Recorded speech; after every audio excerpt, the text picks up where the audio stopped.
بسم اللہ الرحمن الرحیم الحمد للہ رب العالمین والصلاة والسلام علی سید المرسلین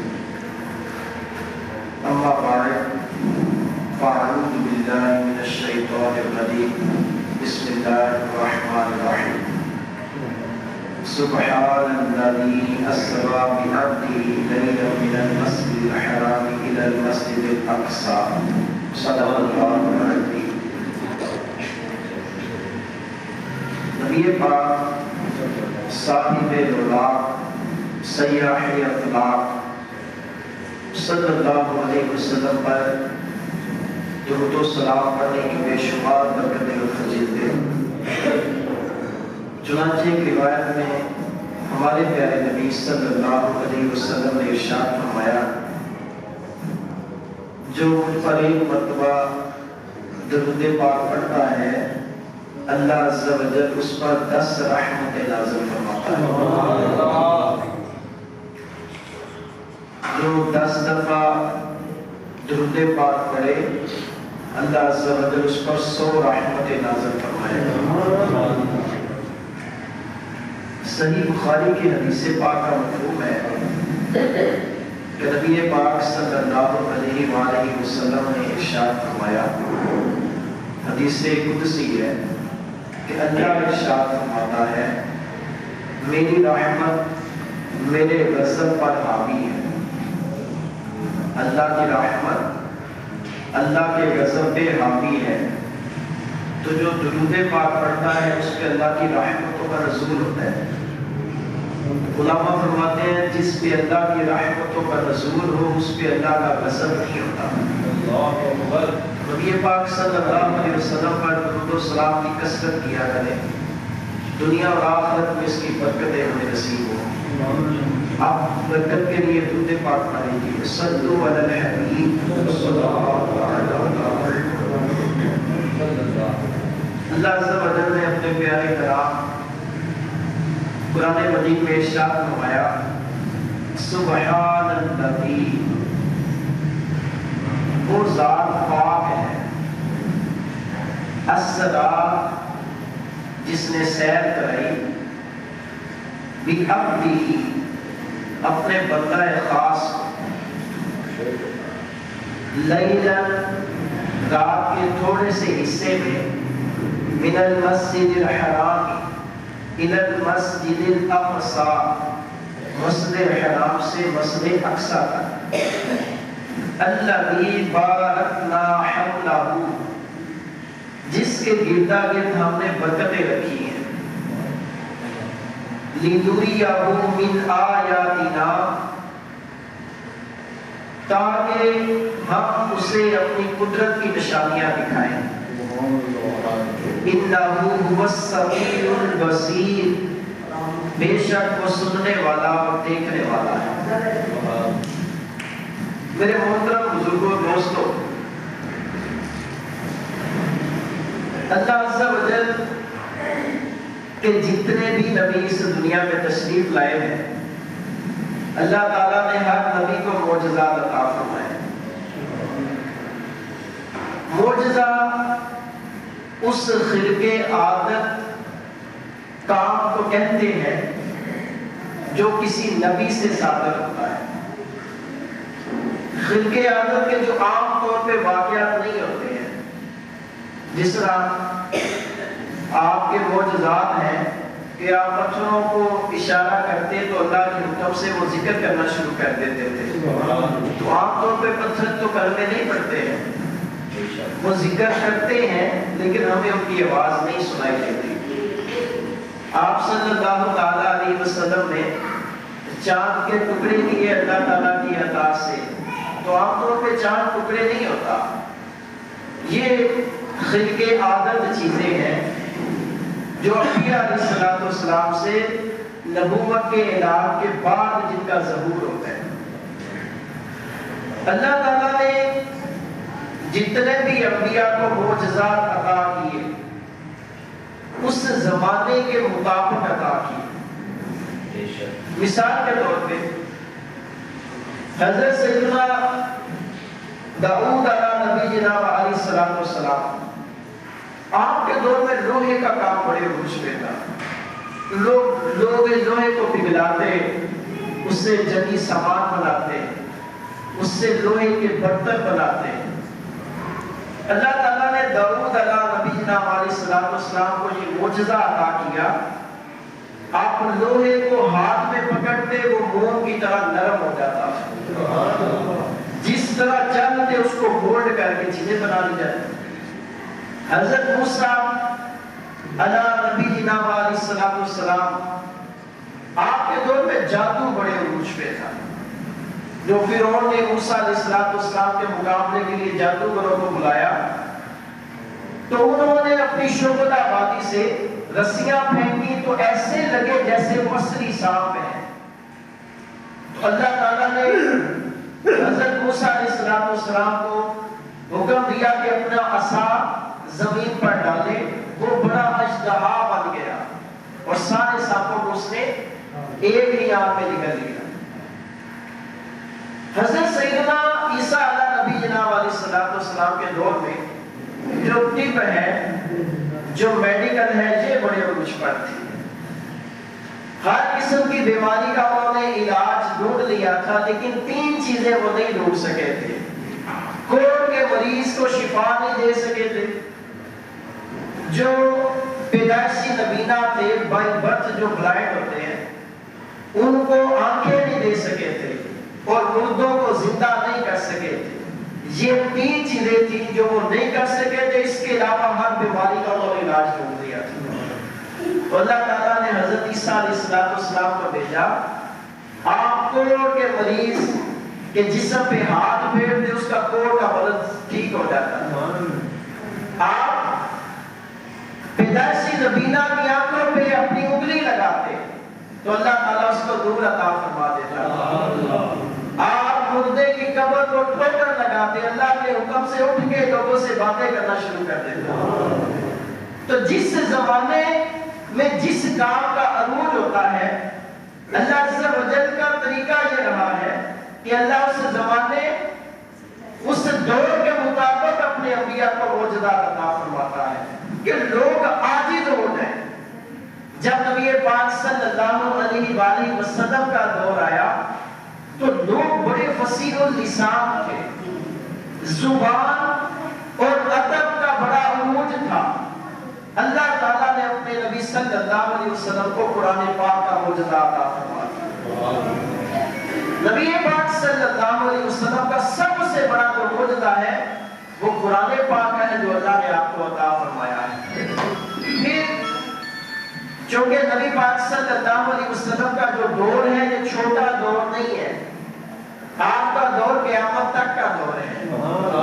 کیونکہ جب بھی انبیاء علیہ السلام تشریف لائے خاص علاقے اور خاص دور کے لیے تشریف لائے، لیکن ہمارے پیارے نبی صلی اللہ علیہ وسلم پوری دنیا کے لیے، روئے زمین کے لیے نبی بن کے تشریف لائے.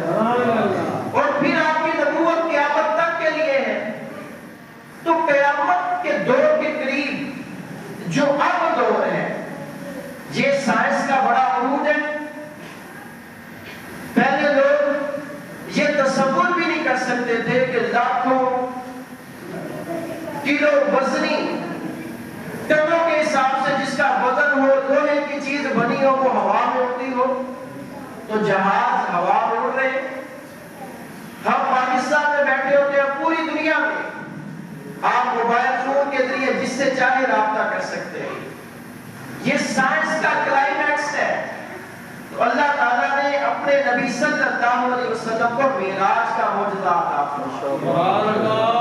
سائنس دیکھتی ہی رہے، اس معجزے کا کوئی توڑ نہیں آ سکتا ہے.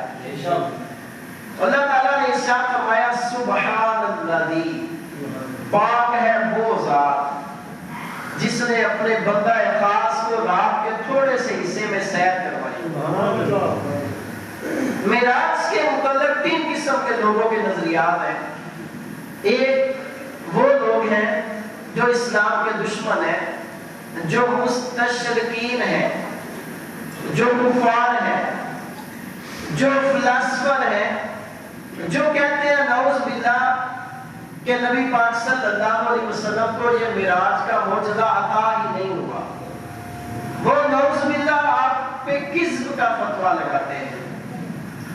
وہ کہتے ہیں یہ کیسے ممکن ہے کہ ایک بندہ جو ہے وہ رات کے تھوڑے سے حصے میں یہ مسجد الحرام سے مسجد الاقصیٰ جاتا ہے، مسجد الاقصیٰ سے پھر آسمانوں پہ، پھر سدرۃ المنتہا پہ، پھر عرش پہ، پھر فوق العرش جاتا ہے، اور رات کے اسی چھوٹے سے حصے میں واپس بھی آتا ہے۔ How is it possible?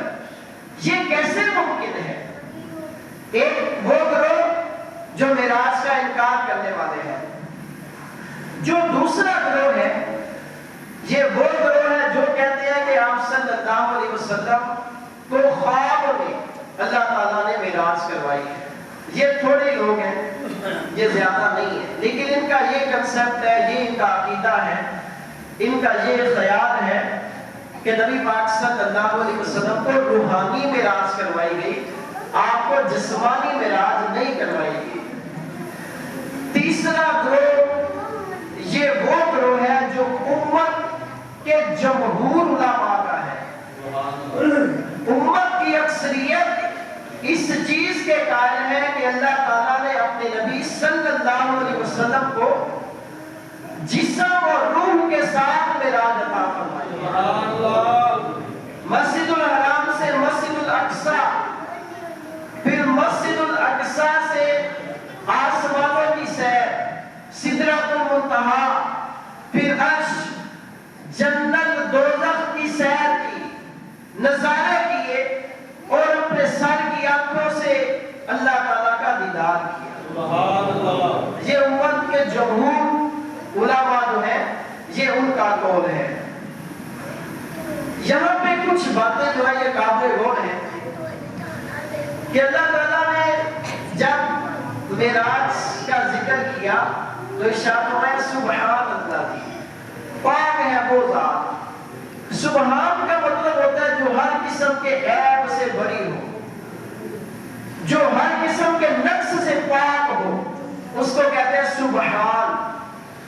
تو اللہ تعالیٰ نے لفظ سبحان سے اس آیت کی ابتدا اس لیے کی کہ علماء فرماتے ہیں کہ چونکہ بہت سارے لوگ جو تھے یہ کفار تھے جنہوں نے زمین کے حقائق کو تو دیکھا ہوا تھا، جو آسمان کی دنیا کے بارے میں بالکل نہیں جانتے تھے، تو وہ اعتراض کر سکتے تھے کہ یہ کیسے ممکن ہے کہ ایک جسم جو ہے، ایک انسان جو ہے، ایک بندہ راتوں رات تھوڑے سے حصے میں مسجد حرام سے مسجد اقصیٰ اور پھر عرش کی سیر کر آتا ہے۔ تو اللہ تعالیٰ عز و جل نے ارشاد فرمایا کہ یہ دعویٰ میرے محبوب نے نہیں کیا، بلکہ یہ دعویٰ تو رب کائنات فرما رہا ہے کہ اللہ ارشاد فرماتا ہے میں نے اپنے بندے کو سیر کروائی۔ یہ دعویٰ نبی پاک صلی اللہ علیہ وسلم نے نہیں کیا، بلکہ اللہ ارشاد فرماتا ہے میں نے سیر کروائی۔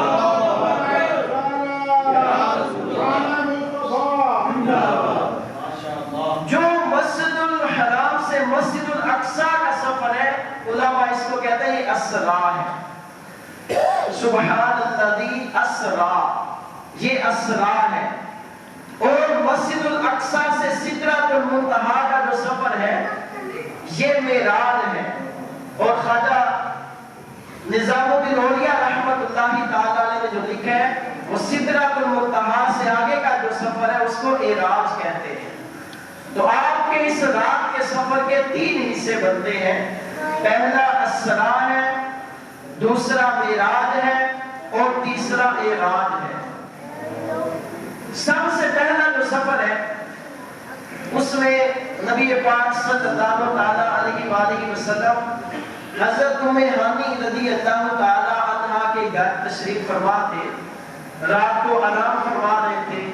یہ حضرت ام ہانی رضی اللہ تعالی عنہ یہ حضرت علی رضی اللہ تعالی عنہ کی بہن ہے، یہ ابو طالب کی بیٹی ہے۔ تو آپ آرام فرما رہے ہیں تو جبریل علیہ السلام حاضر ہوتے ہیں اور نبی پاک صلی اللہ علیہ وسلم کے مبارک قدموں کو اپنے کافوری ہونٹوں سے بوسہ دیتے ہیں۔ نبی پاک صلی اللہ علیہ وسلم آنکھیں کھول دے اور پوچھتے ہیں جبریل کس چیز کا قصد ہے؟ تو حضرت جبریل علیہ السلام عرض کرتے ہیں یا رسول اللہ صلی اللہ علیہ وسلم اللہ تعالیٰ نے آپ کو معراج میں بلایا ہے۔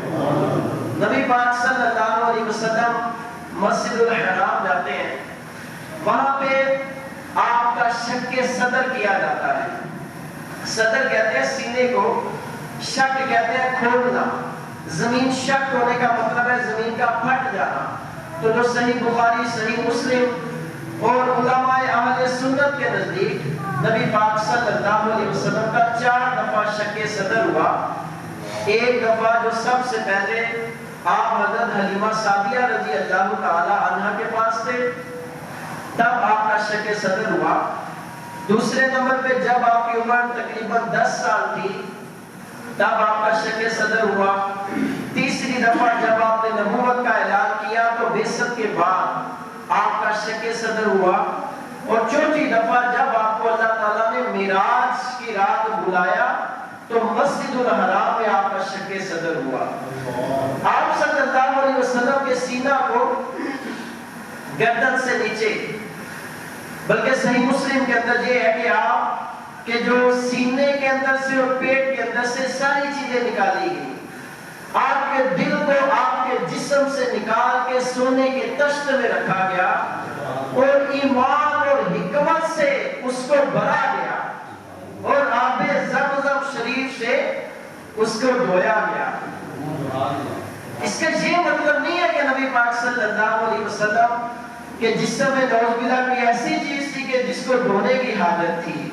علماء فرماتے ہیں کہ چونکہ اللہ تعالیٰ نے آپ کو اپنا دیدار خاص عطا فرمانا تھا تو آپ کے دل میں وہ برداشت پیدا کرنی تھی کہ جو اللہ تعالیٰ کی تجلیات کی تاب لا سکے۔ اس لیے آپ کے دل مبارک کو ایمان اور حکمت اور آب زمزم سے دھویا گیا۔ آپ کی ہر رگ کے اندر، یہ صحیح مسلم کی جو حدیث ہے ان کا مفہوم ہے، آپ کی ہر رگ جو ہے اس کے اندر ایمان اور حکمت کو بھرا گیا۔ پھر آپ کو براق پہ سوار کروایا گیا اور آپ صلی اللہ علیہ وسلم کا یہ سفر شروع ہوا۔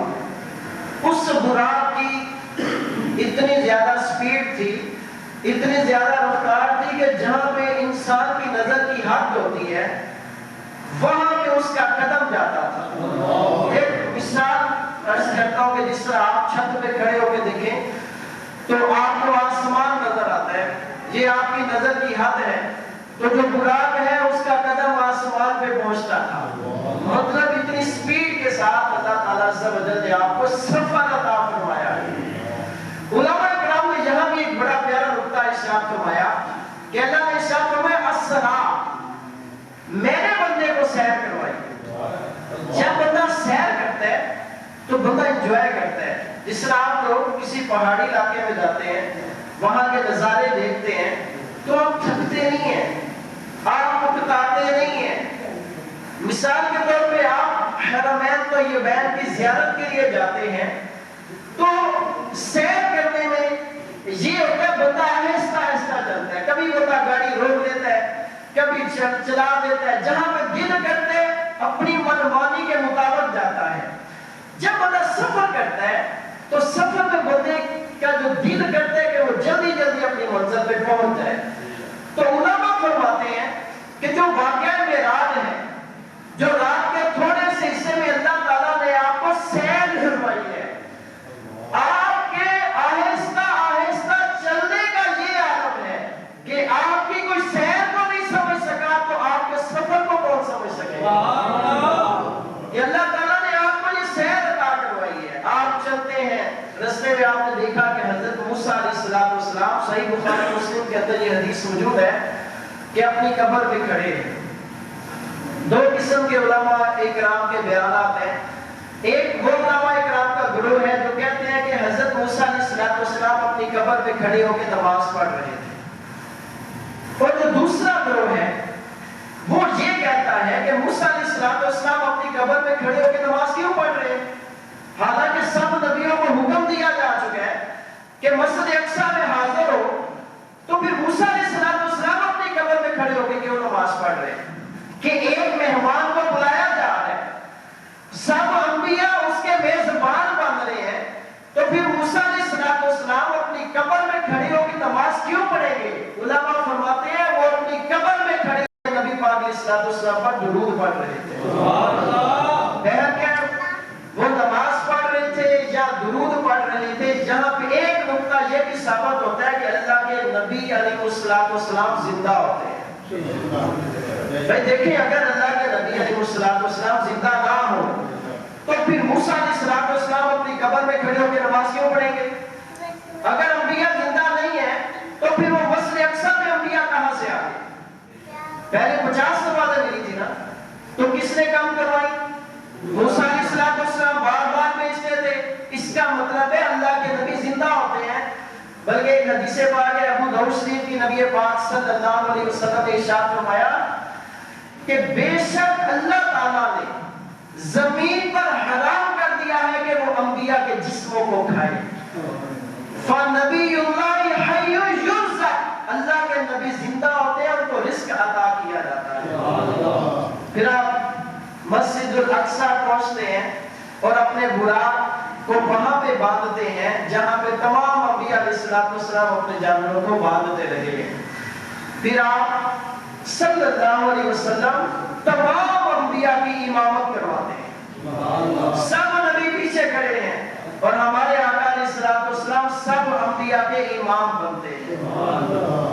یہ بھی یہاں پہ ثابت ہوتا ہے کہ ہمارے نبی صلی اللہ علیہ وسلم کو اللہ تعالیٰ نے سب انبیاء سے بڑھ کے درجات عطا فرمائے ہیں، اس لیے تو آپ تمام نبیوں کی امامت کروا رہے ہیں۔ بعض لوگ جو وسوسوں کا شکار ہو جاتے ہیں، جو کہ سائنس کا دور ہے، تو یہ جو ہوتی ہے نا لائٹ، اس کی جو سپیڈ ہوتی ہے یہ 3 لاکھ کلومیٹر پر سیکنڈ ہوتی ہے، جو آئنسٹائن کے مطابق ہے، جو آج کے لوگ فزکس پڑھتے ہیں، کہ جو سپیڈ آف لائٹ ہے، جو روشنی سفر کرتی ہے سورج سے زمین تک آتی ہے، تو اس کی سپیڈ کتنی ہوتی ہے؟ 3 لاکھ کلومیٹر یا 3 into 10⁸ میٹر۔ تو 3 لاکھ کلومیٹر پر سیکنڈ، ایک سیکنڈ میں اتنا زیادہ سفر کرتی ہے لائٹ۔ اگر سپیڈ آف لائٹ کو دیکھا جائے تو سورج سے جو روشنی زمین پہ پہنچتی ہے وہ 8 منٹ اور 20 سیکنڈ میں پہنچتی ہے۔ 8 منٹ اور 20 سیکنڈ میں سورج سے روشنی زمین پہ پہنچتی ہے۔ سائنس کہتی ہے کہ اگر کوئی جسم، اگر کوئی میٹر، اگر کوئی مادہ سپیڈ آف لائٹ سے زیادہ سپیڈ سے سفر کرتا ہے تو وہ جسم جل جائے گا، وہ جسم تحلیل ہو جائے گا، کیونکہ اتنی سپیڈ سے جب کوئی چیز رفتار سے حرکت کرے گی تو اتنی فرکشن ہوگی، اتنی رگڑ ہوگی کہ وہ جسم جل جائے گا۔ اور صرف سورج سے زمین تک پہنچنے کے لیے اس کو 8 منٹ لگتے ہیں۔ اگر اس لائٹ کو پوری کائنات میں پہنچنا ہو تو اس کو صدیوں درکار ہوں گے۔ سپیڈ آف لائٹ سے زیادہ سپیڈ سے کوئی چیز موو بھی نہیں کر سکتی، یہ پاسبل ہی نہیں ہے۔ لیکن اللہ تعالیٰ نے اپنے نبی صلی اللہ علیہ وسلم کو یہ معجزہ دیا کہ سپیڈ آف لائٹ تو کیا چیز ہے، کوئی ہزاروں سپیڈ آف لائٹ اکٹھی ہو گئی تو اس سے بھی زیادہ رفتار کے ساتھ ہمارے نبی صلی اللہ علیہ وسلم کو معراج کا تحفہ ملا۔ پوری کائنات چھوٹی تو نہیں ہے، یہ کائنات جو بہت وسیع ہے۔ جو سائنس کے اسٹوڈنٹ ہیں وہ اس چیز کو سمجھتے ہیں کہ یہ جو ستارے ہوتے ہیں نا، ستارے مل کے یہ سولر سسٹم بناتے ہیں، جس طرح ہمارا نظام شمسی ہے، تو سورج ہے، اس کے ارد گرد سیارے ہوتے ہیں، پھر سیاروں کے چاند ہوتے ہیں۔ سائنس کے مطابق دنیا میں 100,000 بلین یہ جو سٹار ہے یہ ہماری گلیکسی میں پائے جاتے ہیں۔ میری بات توجہ سے سنیے گا، جو ایک گلیکسی ہے ہماری، یہ جو ستاروں کا ایک جھرمٹ ہوتا ہے، اس میں 100,000 ملین سٹار ہے، اور وہ ستارے صرف ہماری گلیکسی میں ہیں۔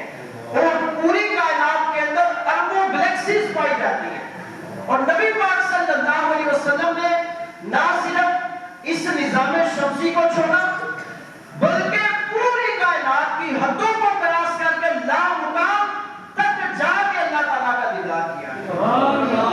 اس کائنات کی حدوں کو چھوڑ دیا جہاں پہ مشرق و مغرب بھی ختم ہو جاتا ہے, جہاں پہ ایسٹ ویسٹ نارتھ ساؤتھ ختم ہو جاتا ہے, وہاں بلندیوں پہ نبی پاک صلی اللہ علیہ وسلم کو اللہ تعالیٰ نے بلا کے اپنا دیدار عطا فرمایا.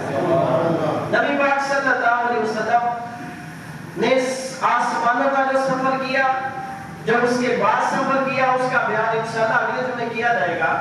جب نبی پاک صلی اللہ علیہ وآلہ وسلم واپس تشریف لاتے ہیں حضرت ام ہانی کے گھر میں, تو آپ حضرت ام ہانی رضی اللہ تعالی عنہا سے فرماتے ہیں کہ میں یہ واقعہ صبح لوگوں کو بیان کروں گا. تو حضرت ام ہانی نے عرض کی کہ یا رسول اللہ صلی اللہ علیہ وسلم, اس وقت آپ ایمان نہیں لائی تھی, آپ فتح مکہ کے دن ایمان لائی تھی, تو وہ کہنے لگی کہ آپ لوگوں کے سامنے یہ واقعہ بیان نہ کریں, لوگ آپ کی مخاطبت کریں گے. تو آپ صلی اللہ علیہ وسلم نے ارشاد فرمایا میں ذکر کروں گا. آپ نے لوگوں کو بلایا, ابو جہل اور جو دوسرے کافی زیادہ کفار جمع ہوئے, تو آپ نے فرمایا کہ اللہ تعالیٰ نے مجھے رات کے تھوڑے سے حصے میں مسجد الحرام سے مسجد الاقصی کی سیر کروائی ہے. تو ابو جہل نے رونا ڈال دیا کہ یہ کیسے ممکن ہے, آپ انہوں نے نیا نعوذ باللہ کچھ چھوڑتا چھوڑ دیا ہے. تو انہوں نے کہا کہ ابو بکر صدیق کو جا کے بتاتے ہیں کہ تمہارا جو دوست ہے اس نے یہ دعویٰ کیا ہے. لوگ بہت سارے ماننے سے انکاری تھے. حضرت ابو بکر صدیق رضی اللہ تعالیٰ عنہ کے پاس جب سارے لوگ اکٹھے ہو گئے تو ابو جہل نے پوچھا کہ کیا یہ ممکن ہے کہ بندہ رات کے حصے میں مسجد الحرام سے مسجد الاقصی پہنچتا ہے اور پھر رات کے اسی حصے میں واپس بھی آ جاتا ہے؟ تو آپ نے فرمایا یہ تو ممکن نہیں ہے. تو ابو جہل کہنے لگا پھر تمہارے دوست محمد صلی اللہ علیہ وسلم انہوں نے یہ دعویٰ کیا ہے. صدیق اکبر رضی اللہ تعالیٰ عنہ نے فرمایا اگر انہوں نے دعویٰ کیا ہے تو بالکل سچ فرمایا.